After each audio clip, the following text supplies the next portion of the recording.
Isabel, off the coast of Florida, 1994, 5 days from home. Miami. It was like a dream, like a glittering vision of heaven, as if Yvonne had opened the gates for them. Everyone stared, stunned, as though they had never thought they would actually see it.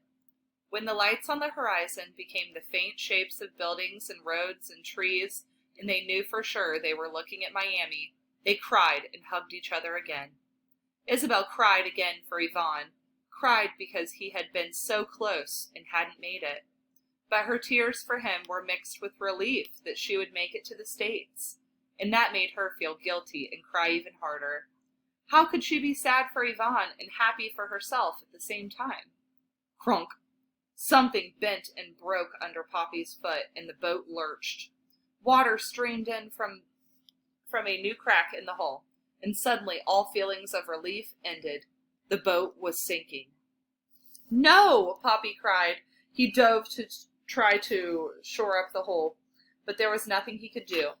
The weight of the ship and its passengers was pulling it apart at last. They all scrambled to the front of the boat, but the back end sank deeper and deeper under the weight of the heavy engine. The top of the hull was almost to the water line at the back. When the two met, the ocean would flood in over the side, and there would be no going back.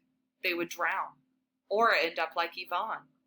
Terror rose in Isabel, like the water filling the boat. She couldn't drown, couldn't disappear beneath the waves like Lita, like Yvonne. No, no! "Bail!" her grandfather cried.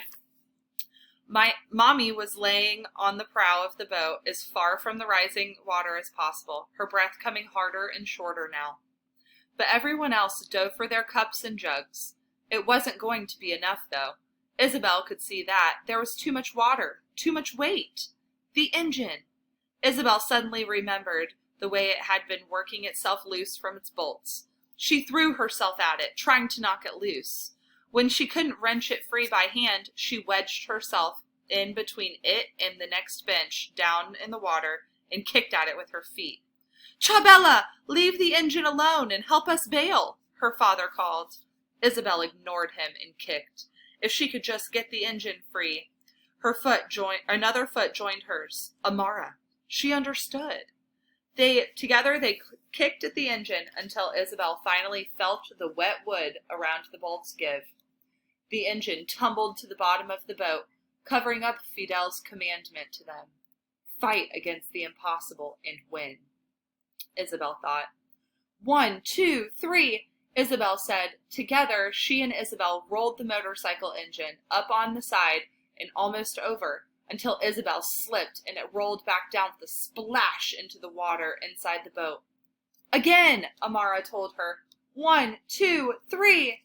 Up, up, up they rolled the engine and onto the top of the side, where she pushed the hull below the surface of the sea. Water gushed in, and Isabel felt the boat sinking under her feet, pulling her with it, down to the black depths, down with Yvonne and the sharks. "No, wait!" Senor Castillo cried, and with one last good push, Isabel and Amara tipped the engine over the side. It slipped into the water with a slurp and dropped like a stone, and the back end of the boat shot back up out of the water, the weight of the engine no longer dragging it down. "What have you done?" Senor Castillo cried. "Now we'll never make it to the shore." "We weren't going to make it if we sank," Amara told him. "We'll row," Lito said. "When we're close enough in, the tide will take us the rest of the way, or we'll swim." "Swim?" Isabel worried. "With the sharks?" "Just bail, or we won't be doing anything," Louise cried. "Bail!" Bleep, bleep! An electric siren made them all jump, and a red swirling light came on a few hundred meters to their left. A person speaking English said something over a bullhorn. Isabel didn't understand. From the confused looks on everyone's faces in the boat, they didn't either. Then the same voice repeated the message in Spanish. "Halt! This is the United States Coast Guard. You are in violation of U.S. waters. Remain where you are and prepare to be boarded."